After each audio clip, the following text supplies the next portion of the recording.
అలాగే బుక్య చంటి గారు, ఈమె ఒక వార్డ్ నెంబరు, ఒక మహిళ, ఒక ఎస్టీ మహిళ. ఇలాంటి ఒక ఎస్టీ మహిళ మీద కనీసం ఒక మహిళ అని చూడకుండా వచ్చి బూటుకాలతో తన్నారు అని అంటే ఆ శాసనసభ్యులు శ్రీనివాసరావు గారు అసలు ఆయన ఏం మనిషి? ఈరోజు పెద్ద పెద్ద మాటలు, పెద్ద పెద్ద సభలు పెట్టి పెద్ద పెద్ద మాటలు చెప్తున్నారు చంద్రబాబు నాయుడు గారు గాని, అలాగే పవన్ కళ్యాణ్ గారు గాని. మహిళలకు మేము అండగా ఉంటాము, మహిళల్ని మేము ఉద్ధరిస్తాము.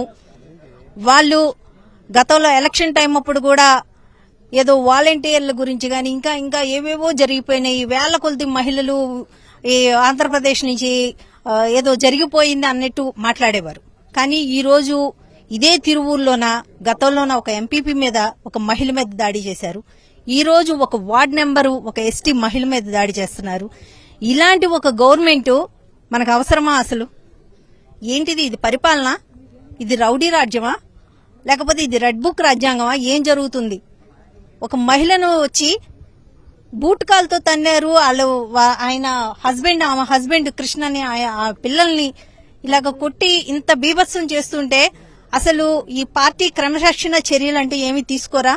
గతంలో ఎక్కడైనా 5 ఏళ్ల జగన్మోహన్ రెడ్డి గారి గవర్నమెంట్ లోన మహిళలకు ఎంత భద్రత ఉండేది, మహిళల్ని ఒక దిశ చట్టం ఒకటి పెట్టి ఎంత రక్షణగా జగన్మోహన్ రెడ్డి గారు 5 ఏళ్ల పరిపాలనలో మహిళల్ని, మాలాంటి మహిళలను ఎంతో మందిని బయటికి తీసుకొచ్చి ఈ రోజు విజయవాడ మేయర్ గా నేనున్నా గానీ, ఈ రోజు ఒక ఎస్టీ మహిళగా ఈమె ఒక వార్డు నెంబర్ గా ఉన్నారన్నా గానీ ఎంతో మంది మహిళల్ని ఈ రోజు 50% రిజర్వేషన్ తీసుకొచ్చి మమ్మల్ని బయటికి తీసుకొచ్చిన ఘనత జగన్మోహన్ రెడ్డి గారిదైతే, ఈ రోజు మహిళల మీద దాడి చేస్తున్న ఘనత ఈ కూటమి ప్రభుత్వాన్ని, ఈ చంద్రబాబు నాయుడు ప్రభుత్వాన్ని అని తెలియజేస్తున్నాం.